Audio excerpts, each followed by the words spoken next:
pessoal, tudo bem? Espero que vocês estejam bem, se cuidando, atentos aí às orientações da OMS, da Organização Mundial da Saúde. Sou o professor Eduardo Miranda, vamos trabalhar aqui com vocês alguns aspectos da continuação, digamos, da nossa aula passada, que a gente estava falando sobre a sociedade de consumo, né? Então, lá no livro de vocês, a gente está na parte chamada da ética da poupança ao consumo. E esse moço aí na foto é o Max Weber, é um autor importante da sociologia, que vocês já devem ter estudado, que a gente vai conversar um pouquinho aí ao longo dos slides que eu preparei, porque que ele é um autor importante para esse debate, ok?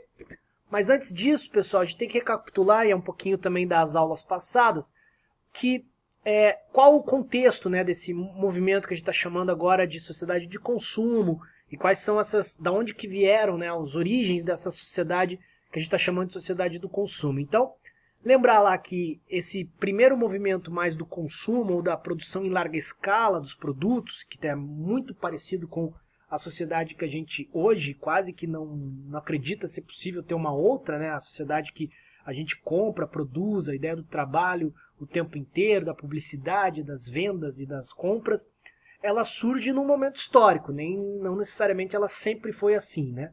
Então a gente tem que lembrar lá principalmente da Europa do século XVIII e do XIX, onde a gente consegue, através da Revolução Industrial, perceber um movimento muito diferente aí de organização do mundo da produção e desse mundo da produção do mundo do trabalho, e do mundo do trabalho toda uma nova sociabilidade, né, com novos costumes, novas práticas, inclusive uma nova mobilidade, né, toda proposta, novas tecnologias surgindo, né, tecnologias para a época, claro, como a ideia da máquina a vapor, do carvão, depois a própria fotografia, que vai dar origem ao cinema, que por sua vez vai dar origem ao rádio, à TV, à imprensa como um todo, né? Então, tudo isso é muito importante lembrar. E aí o capítulo ali do livro de vocês vai falar um pouquinho sobre esse começo, né? Que a gente sempre remete em questões históricas à Inglaterra, porque de fato ali começou toda a ideia da industrialização tal qual a gente conhece, principalmente com as máquinas de tear, né, com os tecidos,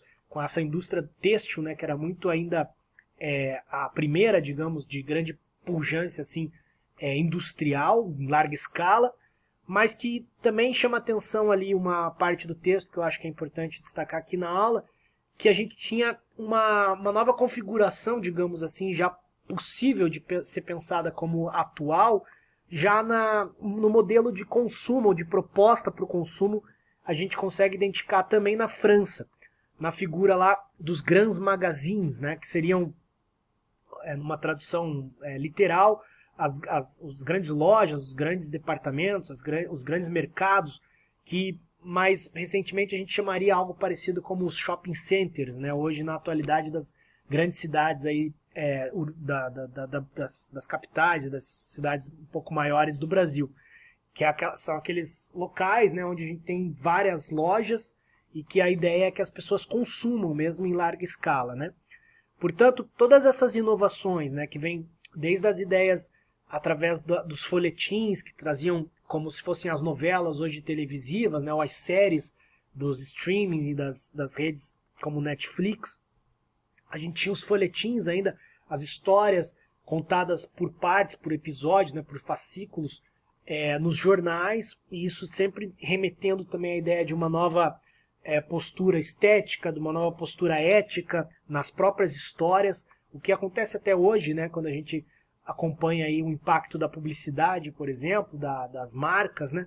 Isso já existia naquele momento, claro, de forma ainda muito incipiente, muito ainda amadora, perto do que a gente tem hoje como indústria, né? Mas já digamos, como a gente viu lá no começo da aula, uma origem. Então, toda essa primeira movimentação, a gente consegue já, nesse período do século XVIII e XIX, destacar aí, principalmente na Inglaterra e na França, um terreno, né? Um terreno fértil, digamos, para essa sociedade do consumo que viria aí a menos de 200 anos, com toda a força que a gente consegue entender hoje. Então, a Revolução Industrial, como a gente vê, não foi apenas uma revolução no modo de produção, mas foi também uma revolução da sociedade como um todo, por isso o nome Revolução, né? Porque a partir dessas inovações do modo de produção, surgem principalmente a produção em larga escala, e a produção em larga escala sugere racionalmente, logicamente, um consumo em larga escala. E aí o consumo em larga escala ele tem toda uma outra organização, uma outra etiqueta, né? Uma outra ideia, uma outra maneira de você agir na sociedade, que vai dar origem, inclusive, às questões mais urbanas, mais modernas, mais atuais, do que a gente chama hoje de sociedade do consumo. Então as grandes cidades começam a surgir desse movimento, as pessoas em busca desses novos empregos mais industriais, fabris, né? Então a gente tem os primeiros grandes centros urbanos surgindo, Londres, Paris, Nova York, Viena, e junto com essas novas configurações demográficas, digamos assim, e trabalhistas, né, as pessoas morando em grandes centros e também trabalhando em indústrias e fábricas, a gente tem o advento dessas tecnologias todas, como a gente viu, né? O jornal, a rádio, a TV, já aí no século XX, que vão causar grande impacto também nessa sociedade de consumo. E em que termos, né? A gente tem principalmente um primeiro movimento, como eu disse, da produtividade. Então o que é destacado e é o que acho que merece uma atenção especial é a gente pensar que dessa linha de produção fordista, né, que vocês tão bem estudam na história, penso eu, a gente tem toda uma possibilidade agora de produzir produtos em larga escala, que era impensável anteriormente. Os produtos que demoravam meses ou que pelo menos eram feitos em num pequeno número de quantidades, agora, ou pelo menos num período muito pequeno, né, de tempo, foi revolucionário mesmo a ideia de que você podia produzir até carros, né, em larga escala. Então, como a gente produzia em larga escala, a gente produzia para venda, né, e a gente percebe uma demanda de que esses produtos sejam consumidos. E aí vem o slide anterior, a sociedade que antes era muito poupadora, né, pouco gastadora, digamos assim, né, bem econômica do ponto de vista da compra e do gasto, começa a ter que mudar radicalmente, porque não faria sentido produzir em larga escala para um consumo menor, ou de poupadores, né? E aí começa a entrar forte a figura da publicidade, né, ou as novas formas de pensar o uso, a utilidade dos produtos. E para toda essa mudança, uma série de novos pensares, de novas éticas, de novas possibilidades, inclusive de organização da sociedade, que permitissem, portanto, esse consumo também em larga escala, oriundo da produtividade de máquinas, né, que podiam produzir, como eu disse, produtos que antes eram muito difíceis de serem produzidos, agora numa velocidade assustadora e num número de produtos, né, de quantidade de produtos também gigantesco. Portanto, o capitalismo ele passa a ser menos o capitalismo mais clássico, digamos assim, o capitalismo concorrencial, aquele da disputa entre o lojista aqui, o lojista ali, o artesão aqui e o artesão do lado, que produziam produtos e vendiam no mercado, sempre numa baixa escala, para um capitalismo mais estruturado do ponto de vista do monopólio, né? Então, a gente tem um capitalismo aí já mais complexo, passando pela ideia do crédito, do consumo em larga escala, que começa a ser muito a alma, né, o respiro, o terreno da sociedade capitalista. Então, essas grandes empresas começam também a se juntar, né, formar os cartéis, os oligopólios, que vão dar nos monopólios lá na frente também, que vão ser essas grandes empresas, como a gente tem até hoje, né, que passam uma ideia quase que falsa, né, de que a gente tem uma grande e ampla variedade de possibilidades de produto, mas que se no limite a gente for bem crítico, como a sociologia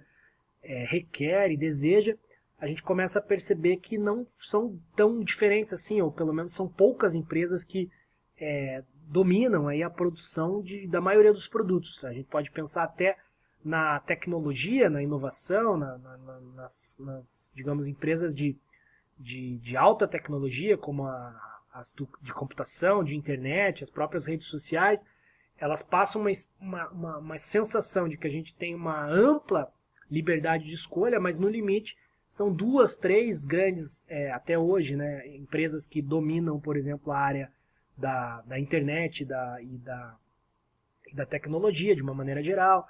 Se você for para o campo da alimentação, que é muito importante também, né, a gente chega no supermercado, a gente vê todos aqueles produtos, a gente tem uma impressão de que todos eles são representantes de diferentes marcas, porque eles são mesmo diferentes marcas, mas quando a gente vai analisar, por exemplo, do ponto de vista mais crítico, quais são essas marcas, aqui CNPJs, digamos assim, elas pertencem, a gente consegue identificar que a gente vai fazendo uma pirâmide, assim, chegando em poucas grandes empresas que dominam essas demais marcas e empresas, portanto, tornando esse capitalismo mais monopolista do que propriamente concorrencial.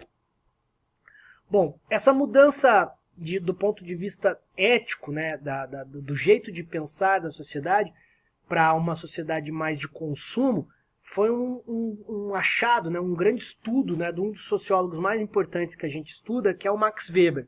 Ele tem uma obra clássica, que inclusive recentemente ganhou o prêmio de obra científica, ok? Mais importante do século XX, que se chama A Ética Protestante e o Espírito do Capitalismo. O que o Weber vai trabalhar nessa obra?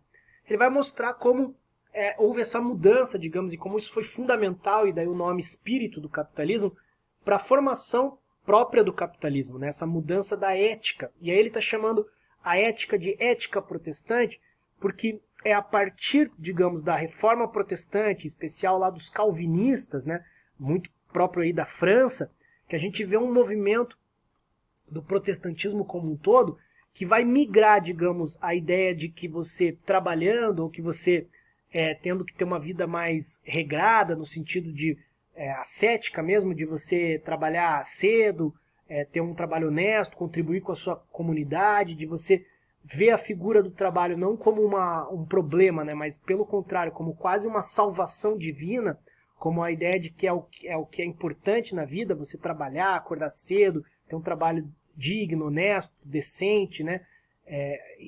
Toda essa mudança que foi basicamente proposta ali pela nova condição, né, como uma crítica dos protestantes aos católicos, enaltecendo, portanto, a ideia do trabalho mais do que os católicos até então faziam, que viam a figura do trabalho até como, de certa forma, até com maus olhos. É dessa ideia, dessa ética protestante que valoriza agora, portanto, a ideia do trabalho, é que surge o grande espírito, né, o grande motor, a grande força do capitalismo. O Weber vai fazer isso estudando a formação do capitalismo em vários países e mostrando que não é à toa que o capitalismo surge em alguns países como a Inglaterra e os Estados Unidos da América, que são países até hoje bastante protestantes, e em outros países, por exemplo, como no Oriente, o capitalismo demorou muito mais para surgir, né? Então ele está colocando, ao contrário do que os economistas da época diziam, não o avanço, a pujança desse sistema que dominou, né, o mundo como um todo. Hoje é difícil pensar num país que não seja minimamente capitalista, e num espaço de tempo pequeno, se a gente parar para pensar, o capitalismo nem é tão antigo assim.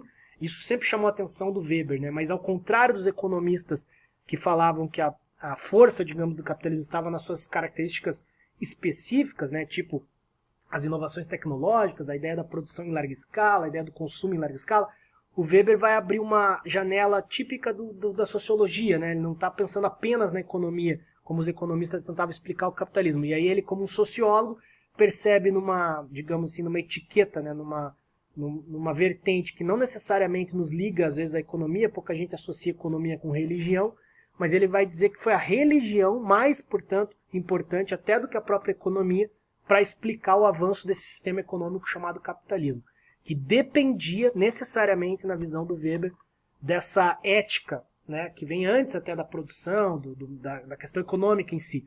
Essa ética que é de caráter religioso, portanto protestante, que valoriza o trabalho, que foi fundamental para o capitalismo ganhar força. Por quê? Porque o capitalismo é muito a favor, digamos, né? Para o capitalismo faz muito sentido a pessoa valorizar o trabalho, pensar naquelas frases que a gente sabe que tem muito sentido hoje no mundo atual, mas que pouca gente percebe que vem dessa ética protestante, do tipo, tempo é dinheiro, o trabalho dignifica o homem.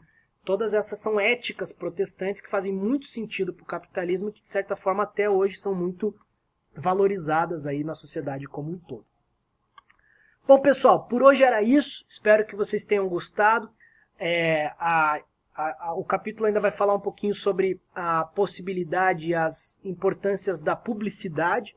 Isso é muito importante vocês lerem essa parte também, que é bastante atual, aí já falando de uma sociedade de consumo mais própria e próxima da gente.